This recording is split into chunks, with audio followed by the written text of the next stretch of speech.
Hello. Welcome to Market Discussion of the Day. Today, January 7th, 2025, Wednesday ആണ്. So market ഡിസ്കഷനിലോട്ട് പോകുന്നതിന് മുന്നേ ആയിട്ട് നമ്മളുടെ ഫ്രീ ആയിട്ടുള്ള ഫോറക്സ് ട്രേഡിംഗ് കോഴ്സ് ഞാൻ യൂട്യൂബിൽ അപ്ലോഡ് ചെയ്തിട്ടുണ്ട്. ആദ്യത്തെ 5 പാർട്ടാണ് ഞാൻ അപ്ലോഡ് ചെയ്തിട്ടുള്ളത്. ഫ്രീ ആയിട്ട് ഫോറക്സ് ട്രേഡിംഗ് പഠിക്കണം എന്നുള്ള എല്ലാ ആൾക്കാർക്കും എൻ്റെ യൂട്യൂബ് ചാനലിൽ ഈ ഒരു വീഡിയോയുടെ ഡിസ്ക്രിപ്ഷൻ ബോക്സിൽ തന്നെ ഞാൻ വീഡിയോസ് എല്ലാം കൊടുത്തിട്ടുണ്ട്. നിങ്ങൾക്ക് കാണാവുന്നതാണ്. കണ്ട് എന്തെങ്കിലും ഡൗട്ട് ഉണ്ടെന്നുണ്ടെങ്കിൽ നിങ്ങൾക്ക് ഡയറക്റ്റ്ലി എൻ്റെ നമ്പറിൽ നിങ്ങൾക്ക് മെസ്സേജ് അയക്കാവുന്നതുമാണ്. നമുക്ക് ഡയറക്റ്റ്ലി സംസാരിച്ച് നമുക്ക് ക്ലിയർ ചെയ്ത് പോവുകയും ചെയ്യാം. ഓക്കെ, ബാക്കി 2 പാർട്ടും കൂടി ഇനി ഡൗൺലോഡ് ചെയ്യാനായിട്ടുണ്ട്. അത് ഈ ഒരു വീക്കെൻഡോട് കൂടി അപ്ലോഡ് ചെയ്യും എന്നുള്ളതാണ് ഞാൻ പ്രതീക്ഷിക്കുന്നത്. Okay, so coming to market discussion, coming to fundamental side. So നമുക്ക് ഫസ്റ്റ് ഓഫ് ഓൾ നമുക്ക് ഒരുപാട് പൊളിറ്റിക്കലായിട്ടുള്ള ഫണ്ടമെന്റൽസ് നടക്കുന്നത് കൊണ്ട് പൊളിറ്റിക്കലായിട്ടുള്ള ഫണ്ടമെന്റൽസിന് ശേഷം നമുക്ക് എക്കണോമിക് കലണ്ടർ ബേസ് ചെയ്തിട്ടുള്ള ഫണ്ടമെന്റൽസിനെ കുറിച്ച് സംസാരിക്കാം. സോ ഇന്നലെ നമ്മൾ വളരെ ഇമ്പോർട്ടൻ്റ് ആയിട്ടുള്ള ഒരു കാര്യം പറഞ്ഞത് എന്താ വെച്ചാൽ, റഷ്യയും നമ്മളുടെ ഉക്രൈനും യൂറോപ്യൻ ലീഡേഴ്സുമായിട്ടുള്ള ഒരു മീറ്റിംഗ് നടന്നിട്ടുണ്ടായിരുന്നു. അതിൽ ഫ്രാൻസ്, ജർമ്മനി, കാനഡ, പോളണ്ട് എന്നീ രാജ്യങ്ങൾ ഡയറക്റ്റ്ലി ഉക്രൈനെ സഹായിക്കും എന്നുള്ളൊരു കാര്യം പറഞ്ഞിട്ടുണ്ടായിരുന്നു. US സഹായിക്കും എന്നുള്ള കാര്യങ്ങളൊക്കെയാണ് പറഞ്ഞിട്ടുണ്ടായത്. പ്രത്യേകിച്ച് നാറ്റോ സഖ്യകക്ഷി ഉക്രൈനെ ഡയറക്റ്റ്ലി സഹായിക്കും എന്നുള്ളൊരു കാര്യം പറഞ്ഞിട്ടുണ്ടായിരുന്നു. സോ അത് സഹായിക്കും എന്ന് പറയുന്നത് ഉക്രൈനാണ്. സോ പക്ഷെ അത് റഷ്യയുടെ ഭാഗത്തുനിന്ന് അങ്ങനെ ഒരു എന്താ പറയുക, അത് അംഗീകാരം ഉണ്ടാവണം. അതിനുശേഷം മാത്രമേ നമുക്കത് ഉറപ്പിക്കാൻ പറ്റുള്ളൂ എന്നുള്ളൊരു കാര്യം മനസ്സിലാക്കുക. സോ ആ ഒരു മീറ്റിംഗ് ഇന്നും നടക്കുന്നുണ്ട്, പാരീസിലാണ് നടക്കുന്നത്. സോ അത് വളരെ ഇമ്പോർട്ടൻ്റ് ആയിട്ട് നോക്കിക്കാണേണ്ട ഒരു അപ്ഡേറ്റ് കൂടെയാണ്. വളരെ ഇമ്പോർട്ടൻ്റ് ആയിട്ടുള്ള സ്റ്റേറ്റ്മെൻറ്റ്സ് അവിടെ നിന്ന് വരുന്നതൊക്കെ മാർക്കറ്റിനെ ഡയറക്റ്റ്ലി അഫക്റ്റ് ചെയ്യും. എന്തെങ്കിലും പീസ് ഡീലോ അങ്ങനെ എന്തെങ്കിലും കാര്യങ്ങളൊക്കെ നമുക്ക് കേൾക്കാനായിട്ടുള്ള സാഹചര്യമുണ്ട്. കാരണം ഇന്നാണ് ക്രിസ്മസ് ഡേ അല്ലേ. സോ റഷ്യയും ഉക്രൈനും എന്താ പറയുക, അവർ ഫോളോ ചെയ്യുന്ന ജുനിറ്റൻ കലണ്ടറിൽ ക്രിസ്മസ് ഇന്നാണ്. സോ അതുകൊണ്ടിട്ട് ക്രിസ്മസിൻ്റെ ആഘോഷം ആയിട്ട് എന്തെങ്കിലും സ്റ്റേറ്റ്മെൻറ്റ്സോ ഒക്കെ നമുക്ക് പ്രതീക്ഷിക്കേണ്ടതായിട്ടിരിക്കുന്നു. അതുകൊണ്ടിട്ട് തന്നെ ഇത്രയും സെൻസിറ്റീവായിട്ടുള്ളൊരു കാര്യം നടക്കുന്നത് കൊണ്ട് ഇന്നും മീറ്റിംഗും നടക്കുന്നുണ്ട്. അതുകൊണ്ടിട്ട് തന്നെ ഉറപ്പായിട്ടും മാർക്കറ്റിൽ ട്രേഡ് ചെയ്യുമ്പോൾ നമ്മുടെ ലെവൽസിൽ ട്രേഡ് എടുക്കണം. പക്ഷേ ഒരു കാരണവശാലും സ്റ്റോപ്പ് ലോസ് ഇല്ലാതെ ട്രേഡ് ചെയ്യരുത് എന്നുള്ളൊരു കാര്യം തന്നെ ഞാൻ ഫസ്റ്റ് ഓഫ് ഓൾ പറഞ്ഞു പോവുകയാണ്. ഓക്കെ, സോ US വെനൻസുല വിഷയത്തിൽ മെയിനായിട്ടും നമ്മൾ നോക്കിക്കണ്ടു. എന്താണ്, US വെനൻസുലയെ അറ്റാക്ക് ചെയ്തതല്ല ഇവിടുത്തെ മെയിനായിട്ടുള്ളൊരു പ്രശ്നം. വെനൻസുല അറ്റാക്ക് ചെയ്തൊരു വാറായിട്ട് അല്ലെങ്കിൽ ആ ഒരു സമയത്ത് വലിയൊരു ചാഞ്ചാട്ടം, ഒരു ഗ്യാപ്പ് അപ്പ് ഒക്കെ മെനഞ്ഞാന്ന് ഉണ്ടായി എന്നുള്ളത് സത്യം തന്നെയാണ്. പെട്ടെന്ന് തന്നെ മാർക്കറ്റ് മുകളിലോട്ടൊക്കെ പോയി. പക്ഷേ വെനൻസുലയുടെ ഭാഗത്തുനിന്ന് വേറെ ഒരു അറ്റാക്കും US ഉണ്ടായിട്ടില്ല എന്നുള്ളൊരു കാര്യം നമ്മൾ മനസ്സിലാക്കുക. ഓക്കെ, സോ ഈ അറ്റാക്കിന് ശേഷം US പറഞ്ഞ കുറച്ച് കാര്യങ്ങൾ, ഫോർ എക്സാമ്പിൾ ഗ്രീൻലാൻഡിന് വാർണിംഗ് കൊടുത്തതും, അതേപോലെ തന്നെ മെക്സിക്കോ, കൊളംബിയ പോലത്തുള്ള രാജ്യങ്ങൾക്ക് വാർണിംഗ് കൊടുത്തതൊക്കെ വളരെ ഇമ്പോർട്ടൻ്റ് ആയിട്ട് നമ്മൾ കാണേണ്ട ഒരു കാര്യം തന്നെയാണ്. അതിൽ ഏറ്റവും ഇമ്പോർട്ടൻ്റ് ആയിട്ടുള്ള ഒരു കാര്യമാണ് ഗ്രീൻലാൻഡ് എന്ന് പറയുന്ന ഒരു സ്ഥലം അല്ലേ. സോ ഗ്രീൻലാൻഡ് എന്ന് പറയുന്ന സ്ഥലത്തിൽ ഗ്രീൻലാൻഡിലുള്ള ആൾക്കാർക്കും ഡെൻമാർക്കിനും മാത്രമാണ് അധികാരം എന്നുള്ളൊരു കാര്യം നമുക്ക് എല്ലാവർക്കും അറിയാം അല്ലേ. സോ ഇത് ഡയറക്റ്റ്ലി എന്തെങ്കിലും ഒരു അറ്റാക്ക് US ഭാഗത്തു നിന്നുണ്ടായാൽ, മിലിറ്ററി അറ്റാക്ക് ഉണ്ടായി കഴിഞ്ഞാൽ നാറ്റോ എന്ന് പറയുന്ന സഖ്യകക്ഷി ഇല്ലാണ്ടാകും എന്നുള്ളതാണ് നമ്മൾ മനസ്സിലാക്കേണ്ടത്. അതാണ് ഡെൻമാർക്ക് പ്രസിഡന്റും പറഞ്ഞ കാര്യം എന്നുള്ള കാര്യമാണ് എനിക്ക് നിങ്ങളുടെ അടുത്ത് എല്ലാവരുടെ അടുത്തും പറഞ്ഞു പോകാനായിട്ടുള്ളത്. സോ അതങ്ങനത്തുള്ള ന്യൂസുകളൊക്കെ നമ്മൾ എക്സ്പെക്റ്റ് ചെയ്യേണ്ടിയിരിക്കുന്നു. സോ അങ്ങനെയൊക്കെ ഉണ്ടായിക്കഴിഞ്ഞാൽ അത് ഭയങ്കര വലിയ ഒരു അൺസർട്ടനിറ്റിയാണ് നമ്മുടെ മാർക്കറ്റിൽ ഉണ്ടാക്കുന്നത് എന്ന് മനസ്സിലാക്കുക. ഓക്കെ, സോ ഇങ്ങനൊരു പ്രശ്നം നടക്കുന്നതിൻ്റെ ഇടയ്ക്ക് ഇങ്ങനൊരു സംഭവം നടക്കുമോ ഇല്ലയോ എന്നറിയില്ല. പക്ഷേ ഡൊണാൾഡ് ട്രംപ് ആണ്, അതുകൊണ്ടിട്ട് തന്നെ ഇങ്ങനത്തുള്ള കാര്യങ്ങൾ നടക്കാനായിട്ടുള്ള പോസിബിലിറ്റി ഉണ്ട്.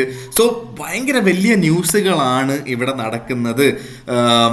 അപ്പോൾ റഷ്യ ഉക്രൈൻ വാർ അവസാനിക്കുകയോ അങ്ങനെ എന്തെങ്കിലും ഒരു ന്യൂസുകൾ വന്നു കഴിഞ്ഞാൽ, അങ്ങനെയൊക്കെ കുറേ കോംപ്ലിക്കേറ്റഡ് ആയിട്ടുള്ള എന്ത് സ്റ്റേറ്റ്മെൻറ്റ് വേണമെങ്കിലും ഏതൊരു നിമിഷം വരാനായിട്ട് പോസിബിലിറ്റി ഉള്ള ദിവസങ്ങളാണ് നമ്മുടെ കൺമുന്നിലുള്ളത്.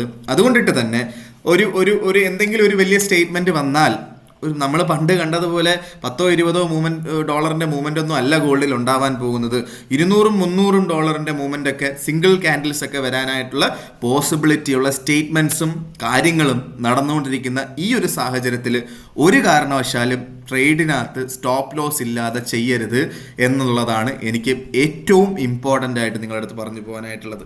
ഓക്കെ, സോ ഇതാണ് എനിക്ക് നമ്മളുടെ പൊളിറ്റിക്കൽ സൈഡിൽ നിന്ന് പറഞ്ഞു പോകാനായിട്ടുള്ള കാര്യങ്ങൾ. നമുക്ക് നേരെ നമ്മളുടെ എക്കണോമിക് കലണ്ടർ ബേസ് ചെയ്തിട്ടുള്ള ന്യൂസുകൾ നോക്കുമ്പോൾ ഇതിനകത്ത് എത്രമാത്രം ഇമ്പോർട്ടൻസ് ഉണ്ടെന്നൊന്നും എനിക്കറിയില്ല. പക്ഷെ ഞാൻ പറഞ്ഞു പോവുകയാണ്. 6:45 ഇന്ത്യൻ ടൈമിൽ ADP നോൺ ഫാം എംപ്ലോയ്മെൻറ്റ് ചേഞ്ചിൻ്റെ ന്യൂസ് ഉണ്ട്. അതിനുശേഷം നമുക്ക് ISM സർവീസ് PMIയും അതിനുശേഷം നമുക്ക് ജോബ് ഓപ്പണിംഗ് 8:30 മണിക്ക് ഈ 3 ന്യൂസും വരുന്നുണ്ട് എന്നുള്ളൊരു കാര്യം നമ്മൾ മനസ്സിലാക്കിയിരിക്കുക. ഇതൊന്നും നമ്മുടെ ഡയറക്ഷണൽ ചേഞ്ച് ഉണ്ടാക്കാനായിട്ട് ശക്തിയുള്ള ന്യൂസ് ഒന്നും തന്നെയല്ല. പക്ഷേ ഉറപ്പായിട്ടും മാർക്കറ്റിൽ വലിയൊരു ചാഞ്ചാട്ടം ഉണ്ടാക്കാനായിട്ട് ഉറപ്പായിട്ടും പോസിബിലിറ്റി ഉള്ളൊരു ന്യൂസ് തന്നെയാണ് എന്നുള്ളൊരു കാര്യം കൂടെ ഞാൻ എടുത്ത് ഓർമ്മിപ്പിച്ച് പോവുകയാണ്. Okay, so coming to market discussion, coming to technical side. നമ്മൾ ടെക്നിക്കൽ സൈഡിലോട്ട് വരുമ്പോൾ നമുക്ക് ഫസ്റ്റ് ഓഫ് ഓൾ എല്ലാ ദിവസവും പറയുന്നത് പോലെ തന്നെ നമ്മളുടെ USD JPYയിലോട്ട് തന്നെ പോകാം. USD JPY കഴിഞ്ഞ ആഴ്ച നമുക്ക് നല്ലൊരു പ്രോഫിറ്റ് തന്ന ഒരു ഇൻസ്ട്രുമെൻ്റ് ആണ്. ഓക്കെ, ഒരു പെയറാണ്. സോ ഇന്ന് നമുക്ക് 156.481 നിൽക്കുന്നു. 156.80 വരെയൊക്കെ മാർക്കറ്റ് പോയിട്ടുണ്ട്. ഓക്കെ, സോ ഇന്ന് ലോ പോയപ്പോൾ 156.30 റേഞ്ചിലാണ് ഇന്ന് ലോ പോയത് അല്ലേ. സോ നമുക്ക് ഉള്ളൊരു ബൈ പോയിന്റ് 156.2 ടു 155.7 വരെയൊക്കെ എല്ലാ സ്ഥലങ്ങളിലും നമുക്ക് ബൈ പോയിന്റ് ആണ്. ഓക്കെ, സോ അതിൽ ബെറ്റർ ബൈ പോയിന്റ് എന്ന് വെച്ചാൽ 156 അല്ലെങ്കിൽ 156.1 അതിൻ്റെ അവിടെ നമുക്ക് ബൈ എടുത്ത് മുന്നോട്ട് പോവുകയും ചെയ്യാം. സ്റ്റോപ്പ് ലോസ് നിർബന്ധമായിട്ടും വരണം.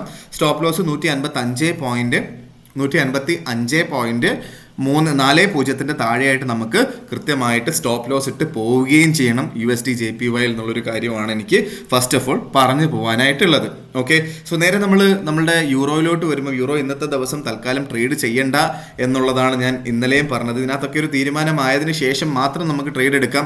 സോ ഇന്നലെ നമ്മൾ പറഞ്ഞത് 1.1800 അവിടെ നിന്നുള്ളൊരു സെല്ലും 1.1500 അവിടെ നിന്നുള്ളൊരു ബൈയും, ഇത് രണ്ടും വന്നിട്ടില്ല. ഓക്കെ, സോ നമ്മുടെ ലെവൽസിന് വേണ്ടി വെയിറ്റ് ചെയ്യുക എന്നുള്ളത് മാത്രമാണ് എനിക്ക് പറഞ്ഞു പോകാനായിട്ടുള്ളത്.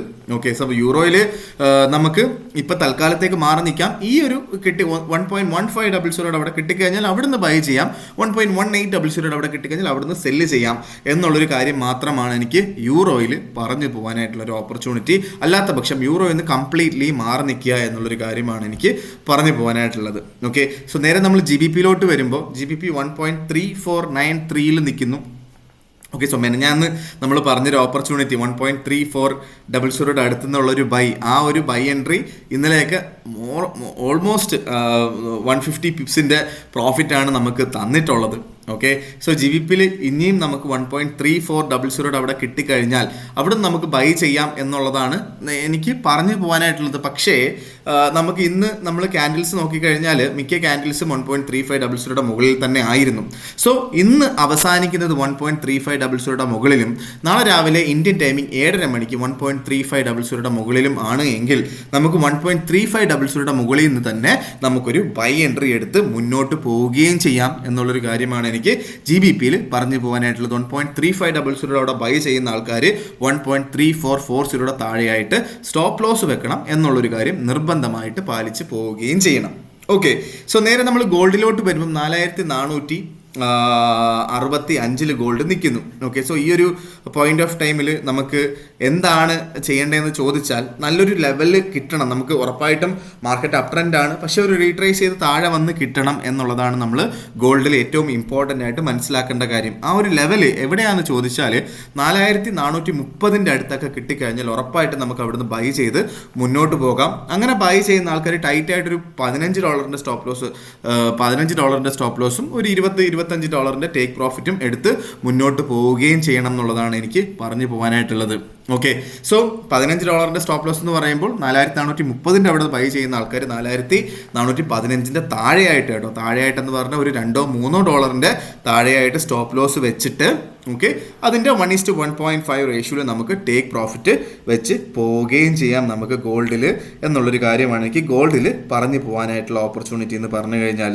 ഓക്കെ, സോ നേരെ മറിച്ച് എന്തെങ്കിലും കാരണവശാൽ മാർക്കറ്റിൽ ഇപ്പോൾ ഒരു വാറിൻ്റെ പീസ് ഡീലിലോട്ട് വരികയോ അങ്ങനെ എന്തെങ്കിലുമൊക്കെ വന്നു കഴിഞ്ഞാൽ കളി മാറും, വേറെ സീനുകളിലോട്ടൊക്കെ നമുക്ക് പോകേണ്ടി വരും. ഓക്കെ, മാർക്കറ്റൊക്കെ ഒറ്റയടിക്ക് താഴോട്ട് പോകുന്ന കാഴ്ചയൊക്കെ നമുക്ക് കാണേണ്ടി വരും എന്നുള്ളൊരു റിസ്ക് എലിമെൻ്റ് അവിടെയുണ്ട്. അതുകൊണ്ടിട്ട് ഉറപ്പായിട്ടും സ്റ്റോപ്പ് ലോസ് ഇല്ലാതെ ഒരു കാരണവശാലും ട്രേഡ് എടുക്കരുത് എന്ന് എടുത്ത് ഓർമ്മിപ്പിച്ചുകൊണ്ട് ഇന്നത്തെ ദിവസത്തെ മാർക്കറ്റ് ഡിസ്കഷൻ ഞാൻ കൺക്ലൂഡ് ചെയ്യാണ്. മാർക്കറ്റ് ഡിസ്കഷനായിട്ട് നമ്മൾ നാളെ കാണുന്നത് വരെ എല്ലാവർക്കും ഗുഡ് ബൈ.